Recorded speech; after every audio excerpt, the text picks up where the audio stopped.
Përshëndetje të nderuar shikues, jemi takuar në minutat e editarit informativ në RTS Gjirokastra, kundër të tjera sot do të ndiqni. Parku Kombëtar i Lumit Vjosa vijon të monitorohet për të evidentuar dhe parandaluar kërcënimet ndaj mjedisit. Hedhja e mbetjeve mbetet një nga problematikat kryesore, ndërsa strukturat e parkut kanë ndërmarrë masa nga këshillimi deri te bashkëpunimi me institucionet ligjzbatuese për rastet më të rënda. Në jug të vendit, ku gjatë sezonit veror fluksi automjeteve dhe turistëve rritet ndjeshëm, autoriteti rrugor shqiptar ka ndërmarrë një sër ndërhyrjesh. Puna është përqendruar në segmentet problematike, si dhe në përmirësimin e sinjalistikës rrugore me synim rritjen e sigurisë dhe lehtësimin e qarkullimit. Mblektorët e Antigones po kalon një verë të vështirë për shkak të thatësirës dhe mungesës së ujit. Edmond Qurku nga Tranoshishta thekson se problem kryesor ka qenë infrastruktura ujore, ndërsa pavarësisht vështirësive baktit janë vaksinuar dhe prodhimi është trajtuar, edhe pse me çmime jo të kënaqshme. Mes Dropullit dhe Gjirokastrës është mbajtur këtë vit Dropull International Short Film Festival në edicionin e 6 të tij. Ky event solli 20 filma për të rinj të rritur me tematika të ndryshme nga jeta, të cilët u ndoqën me interes edhe nga vizitorët. Ju njohim tani më gjerësisht. Parku Kombëtar i Lumit Vjosa vijon të monitorohet për të evidentuar dhe parandaluar kërcënimet ndaj mjedisit. Hedhja e mbetjeve mbetet një nga problematikat kryesore, ndërsa strukturat e parkut kanë ndërmarrë masa nga këshillimi deri tek bashkëpunimi me institucionet ligjzbatuese për rastet më të rënda. Parku Kombëtar i Lumit Vjosa, një prej pasurive më të rëndësishme natyrore të vendit, vijon të përballet me një sër kërcënimesh të evidentuara gjatë monitorimit dhe menaxhimit të territorit. Mes problematikave më shqetësuese mbetet hedhja e mbetjeve, e cila jo vetëm dëmton peizazhin dhe ndot mjedisin, por përbën një rrezik edhe për ekosistemin e këtij lumi të egër dhe biodiversitetin që ai mbart. Në fakt, kërcënimet janë të shumta dhe sigurisht që nuk janë të njëjtës rëndësi. Ka disa kërcënime që ne i ndeshim më shpesh në park, dhe ato janë që nga ndotja e ujit, që mund vi për shkak të shkarkimeve nga më të ndryshme, mund vi për shkak të shkarkimeve nga bizneset apo nga shkarkimet urbane. Një kërcënim tjetër është ndotja e mtimit i brigjeve të lumit, dhe kjo ndonjëherë vjen edhe për shkak të veprimtarive që bëhen për të mbrojtur nga përmbytjet. Është një formë kërcënimi kjo edhe për lumin. Një kërcënim tjetër është peshkimi i palishëm, një kërcënim tjetër është janë zhurmat apo janë aktivitetet turistike të pakontrolluara dhe masive, të cilat shpesh shkaktojnë ndotje qoftë akustike apo ndotje mjedisore në zonën që ato ushtrohen. Përballë këtyre problematikave, strukturat e administrimit të parkut kanë ndërmarrë masa në varësi të natyrës dhe rëndësisë së rasteve të konstatuara, theksoi Guga. Rasja jonë e parë ka qenë që të rrisim dëgjësimin. Kjo është masa e parë që ne jemi përqendruar.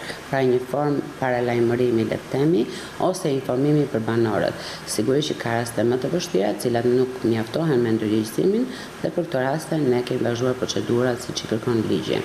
Pra kemi bashkëpunuar me institucionet të tjera përgjegjëse që mund të jenë policia, IKMT-ja, ministria sipas rastit. Ruajtja e Vjosës nuk është vetëm një detyrë institucionale, është një përgjegjësi që kërkon angazhimin e çdo qytetari, veçanërisht në një territor ku natyra mbetet pasuria më e çmuar. Në jug të vendit, ku gjatë sezonit veror fluksi automjeteve dhe turistëve rritet ndjeshëm, autoriteti rrugor shqiptar ka ndërmarrë një sër ndërhyrjesh. Puna është përqendruar në segmentet problematike, si dhe në përmirësimin e sinjalistikës rrugore, me synim rritjen e sigurisë dhe lehtësimin e qarkullimit. Sezoni turistik veror sjell çdo vit një fluks të shtuar automjetesh në rrugët e jugut të vendit. Për të përgjigjur kësaj lëvizje dhe për të garantuar një qarkullim sa më të sigurt, autoriteti rrugor shqiptar i rajonit jugor ka ndërhyrë në disa prej segmenteve problematike. Ndërhyrjet janë fokusuar në përmirësimin e akseve rrugore, ku problematikat ishin më të evidentuara, me synim krijimin e kushteve më të mira për qarkullim gjatë muajve të verës. Pika më problematike ka qenë kilometrin 2.8 të aksit rrugor leklit pëlqyer. Së pari rrezja e kthesës është shumë e ngushtë, së dyti gjerësia e rrugës është e vogël, të gjitha aksit është gjerësi e vogël rreth 5 metra, dhe së treti nuk sigurohet pamja e lirë në këtë kthes. Detyrimisht që në këtë pikë ka patur edhe her pas here aksidente. Shkryer një investim në këtë pikë për zgjerimin e kthesës, si dhe asfaltimin e saj në ngjatësi rreth 1 kilometër. Përveç punimeve në segmentet problematike, vëmendje i është kushtuar edhe sinjalistikës rrugore. Jam bërë një sër ndërhyrjes kryesisht me riparime të shtesave asfaltike dhe me riparime dhe plotësime të sinjalistikës rrugore. Ndërhyrjet në infrastrukturë dhe sinjalistik synojnë që rrugët të përballojnë më mirë fluksin e sezonit turistik, duke krijuar kushte më të sigurta dhe më të përshtatshme për lëvizjen e pushuesve dhe banorëve. Këto ditë në pikën e kalimit kufitar të Kakavijës është shënuar një fluks i lartë lëvizjesh për shkak të rikthimit e migrantëve drejt të vendeve ku jetojnë dhe punojnë pas pushimeve verore. Gjatë 24 orëve të fundit janë përpunuar 8.660 shtetas në hyrje dalje, nga të cilët 3.236 në hyrje dhe 5.424 në dalje, si dhe 2.574 mjete në hyrje dalje, nga të cilat 970 në hyrje dhe 1.604 në dalje. Ndërkohë, me qetë është paraqitur situata në pikën kufitare Treurat, ku janë përpunuar 586 shtetas në hyrje dalje, nga të cilët 206 në hyrje dhe 380 në dalje, si dhe 222 mjete në hyrje dalje, nga të cilët 80 në hyrje dhe 142 në dalje. Gjatë 24 orëve të fundit, përmes këtyre dy stacioneve për qëllime turistike kanë hyrë në Shqipëri 585 persona. Blegtorët e Antigones po u kalojnë një verë të vështirë për shkak të thatësirës dhe mungesës së ujit. Edmond Qurku nga Tranoshishta thekson se problem kryesor ka qenë infrastruktura ujore, ndërsa pavarësisht të vështirësive, bagëtit janë vaksinuar dhe prodhimi është tregtuar, edhe pse me çmime jo të kënaqshme. Blegtorët e zonës së Antigones po përballen me një verë të vështirë si pasojë e kushteve klimatike dhe thatësirës së zgjatur. Mungesa e rreshjeve dhe temperaturat e larta kanë ndikuar drejt për drejt në sigurimin e ujit për bagëtit, duke e bërë këtë periudhë ndër më sfidueset për fermerët e zonës. Edmond Qurku, 57 vjeç nga fshati Tranoshisht, i cili prej rreth 15 vitesh merret me blegtori, shprehet se problematika kryesore këtë vit ka qenë mungesa e ujit dhe infrastruktura e dobut ujore. Sipas tij, sigurimi i ujit për bagëtit ka kërkuar më shumë përpjekje dhe kosto, duke vështirësuar ndjeshëm punën e përditshme. Përkushtim duan ditë natë, përkushtim duan këto. Ti kullosësh, ti mirëmbash, ti në çdo stinë këto kanë ato problemet e tyre. Po tani gjatë kësaj stine? Kjo stinë tani nuk ka prodhim faktikisht, këto janë barsa tani edhe duan që ti kullosësh, I mbani në mal apo? Po në mal isha, sot vi në mal, ja sot i ka në mal, i dete vajta kam i kur qenë një qeshor në mal, edhe sot më mbaroj uj në mal edhe u detirova vija në shtektim janë sonde viktë, po se ngella pa uj. Se këtu veprat janë qena veprat e monizmit, duam apo s'duam ne ta pranojmë, këtu janë bërë ca vepra që në kohën e monizmit për blegtorin, sidomos këto që pinë ujë baktia, këto 30 vjet nuk ka bërë asnjë lloj qeveri, nuk ka bërë një investim në këto në kullotat verore. Megjithatë, pavarësisht vështirësive, Qurku thekson se bagëtit janë vaksinuar rregullisht dhe prodhimi blegtoral është tregtuar gjatë këtij sezoni. Ai shton se çmimet nuk kanë qenë në nivelin e pritshëm, duke mos kompensuar plotësisht kostot.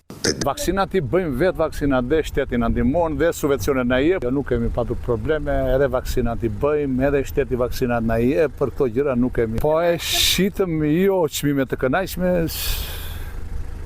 se edhe këto baxhot një jep shtrenjt, një jep lirë, këto nuk... Ku i shisni kryesisht? Unë faktikisht e qoj në Sarandë me ajo baxhu e Vrionit. Duke filluar. Blegtorët kërkojnë më shumë mbështetje dhe zgjidhje konkrete në mënyrë që të përballojnë situata të tilla dhe të sigurojnë vijimësinë e aktivitetit të tyre. Fshati Krin në njësinë administrative Antigone të Bashkisë Gjirokastër gjallërohet gjatë verës nga rikthimi e migrantëve dhe vizitat e turistëve që kalojnë në drejt parkut të Antigones.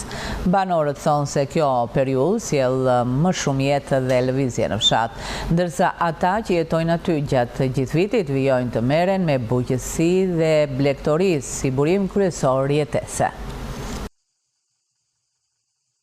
Fshati Krin në njësinë administrative Antigone të Bashkisë Gjirokastër merr një pamje krejt tjetër gjatë sezonit veror, kur mbushet me emigrantët që kthehen për pushime. Rrugët dhe shtëpitë gjallërohen, ndërsa rikthimi i banorëve i jep zonës një atmosferë më të gjallë dhe plot lëvizje. Banorët shprehen se gjatë kësaj periudhe jeta në fshat merr ritëm tjetër, duke u bërë më dinamike dhe më e gjallë. Përveç emigrantëve, zona vizitohet edhe nga turistë të ndryshëm që kalojnë drejt parkut arkeologjik të Antigones, duke ndaluar shpesh edhe në Krin për të njohur nga afër jetën rurale. Kjo verë ka qenë nga më të mirat, pasi fshati jon pas shumë vitesh filloi për herë të parë bëri takimin e brezave. Edhe erdhën shumë emigrantë që neve na u bë shumë qefi, pasi fshati jon ka bërë restaurimin e kishës me shpenzimet e fshatit janë shpenzuar rreth 15 milion lek të vjetra, po them. Është bërë rekonstruksioni i saja komplet, qatë jashtë jadun më shesh, është bërë re. Dhe neve këto shpenzime i bën edhe fshati, edhe ndihmë të madhe emigrantët, plus ndihmuan edhe një pjesë e fshatrave të tjerë që kemi afër, po them transhishta, disa familje në Saraqenishta, edhe një familje nga Lazarati, që ne na u bë jashtëzakonisht qefi. Kthehen shpesh emigrantët në fshat? Vinë çdo vit apo? Vinë çdo vit. Po, këtë radhë, me që në bërë lajmërimet që do bësh dhe festa, erdhen pothuajse 80%, ndoshta gaboj, ndoshta mund të jenë më shumë, po u gjallërua fshati. U gjallërua, është bërë një festë e jashtëzakonshme. Migrantët patjetër se këtu ka ngelur vetëm të moshuarit pothuajse. Edhe kur vinë emigrantët, helbet edhe fëmijë, edhe të ri, edhe gjallërohet fshati. Po turist sa e vizitojnë, me qenë se kalojnë aty? Turistët kalojnë vetëm këtu, të rrallë janë që ta vizitojnë, se me që është autobusi kalojnë ve në Antigone, shu lartë në këto fshatrat. Ndërkohë banorët që jetojnë gjatë gjithë vitit në fshat vijojnë të merren me punët e sezonit, si mbjelljet dhe përkujdesi për frutat, perimet dhe blegtorin. Këto aktivitete mbeten baza kryesore e jetesës, duke mbajtur fshatin aktiv dhe të qëndrueshëm edhe përtej sezonit turistik. Tani baqet i kanë mbjell, por neve kemi pasur problemin e ujit të vaditjes. Tani kanë mbjell nga të gjitha gjërat çfarë mbjellin. Po, problemi perimi kemi fjallën. Jo për tregëti. Po banor që merren me blegtori këtu kanë ngelur? Po, këtu është një banor që ka më shumë, do me dhe një ka të përzira, ka rreth 10 krerë lopë, ka rreth 35-40 krerë dhënë, ndërsa banorët e tjerë pastaj kush ka një lopë, kush ka 2, gjërat të tilla. Po tani merremi me punët e shtëpisë një herë, pasi mbarojmë punët, vemi në kopsh se kemi mbjell disa gjëra, perime, domate, speca, patlıxhane. Ngrijeni herët? Patjetër. Ngrijemi herët se është edhe një çik freskët se në vap nuk mund të vesh në kopshte. Vetëm vaditjen duan tani? Tani duan vaditjen, po mbjellin barbunja, tani mbjellen preshët, mbjellen lakra, mbjellen gjëra të ndryshme. Kështu Krina mbetet një shembull i gjallë i jetës rurale që ringjallet gjatë verës, duke bashkuar traditën me lëvizjen sezonale të emigrantëve dhe turistëve. Ky ky gjallërim jo vetëm i jep më shumë jetë fshatit, por edhe kontribuon në ruajtjen dhe promovimin e vlerave të zonës. Mes Dropullit dhe Gjirokastrës është mbajtur këtë vit Dropull International Short Film Festival në edicionin e 6 të tij. Ky event solli 20 filma për të rinj e të rritur me tematika të ndryshme nga jeta, të cilët u ndoqën me interes edhe nga vizitorët. Dropull International Short Film Festival në edicionin e 6 të tij erdhi me 20 filma konkurrues të moshave të ndryshme, prodhime kinematografike nga Shqipëria, Kosova dhe Greqia. Këtë vit ky event ushtri mes Dropullit dhe qytetit të Gurt përgjatë 5 ditëve me shfaqjen e tyre në ekranin e madh të kinemave. Si vjetë është ndarë në 2 kinema.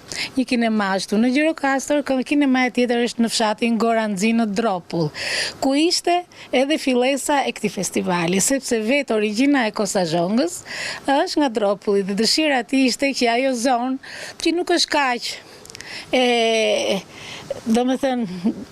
kaq artistikisht e zhvilluar, edhe menduam që ta fillojmë atje, por si vjetë menduam që ta hapemi edhe në Gjirokastër, që është një qytet i mrekullueshëm, unë e adhuroj, kosta e don fort dhe sigurisht që ka një turizëm të jashtëzakonshëm dhe kjo është gjë shumë e mirë dhe për ne, po dhe për qytetin, për cilësinë e punës që bën DIFI, Festivali Internacional Short Film Festival. E sollëm 20 filma. Në këto 20 filma janë të ndarë nga Greqia, nga Shqipëria, edhe nga Kosova. Këto janë 3 vendet si vjetë, kemi patur dhe më shumë vitin tjetër, por duke parë atë cilësinë e filmave, Kosta zgjodhi filmat më cilësor, gjithmonë e bën këtë, sepse ai shikon brenda subjektin, domethënë skenarin që janë ashtu, duke zgjedhur regjisorët më të mirë shqiptar, më të mirë të gjithë këtyre vendeve. Temat janë tema jetës, tema e dashurisë, tema e mbijetesës, tema e minoritetit, të cilët mos jenë më indiferentë, jenë njësoj në shoqëri me gjithë të tjerët, edhe janë tema interesante. Filmat janë të moshave të ndryshme. Kemi edhe për fëmijë deri në 14 vjeç, por kemi edhe filma për moshën tonë, adult, që respektojnë të gjitha çështjet që ndodhin në jetë, çfarë histori rashka. Pjesëmarrësit e kanë vlerësuar këtë festival si një mënyrë të mirë për të diskutuar rreth bashkëpunimit kinematografik rajonal si dhe forcimin e tij në të ardhmen. Mendoj se ky është një festival i rëndësishëm për rajonin, sepse vendos ura bashkëpunimi në fushën e kinematografisë midis Shqipërisë, Kosovës dhe Greqisë. Gjithashtu është një mundësi e mirë për komunitetin lokal që të vinë në kinema për të ndjekur filma të regjisorëve nga vende të ndryshme. Në këtë mënyrë diskutohet për bashkëpunimin kinematografik rajonal si dhe forcimin e tij në të ardhmen. Ndodhem në këtë festival si regjisore, ndërsa kam përgatitur një film për konkurim. Është hera e parë që vi në Shqipëri dhe Gjirokastër. Është një vend shumë i bukur dhe tërheqës. Uroj që festivali të ketë sukses. Filmi më i mirë i festivalit u shpall Kaosi, i regjisorit grek Nikos Koliokous. Pjesë e programit festivalit ishte edhe organizimi i workshopeve për filmin, animacionin, pikturën, me pjesëmarrjen e artdashësve të moshave të ndryshme. Përfunduam këtu të nderuar shikues, ishte gjithçka e përgatitur për këtë ditar informativ në RTS Gjirokastra. Ndajemi duke ju uruar shikim të këndshëm të programeve në vim.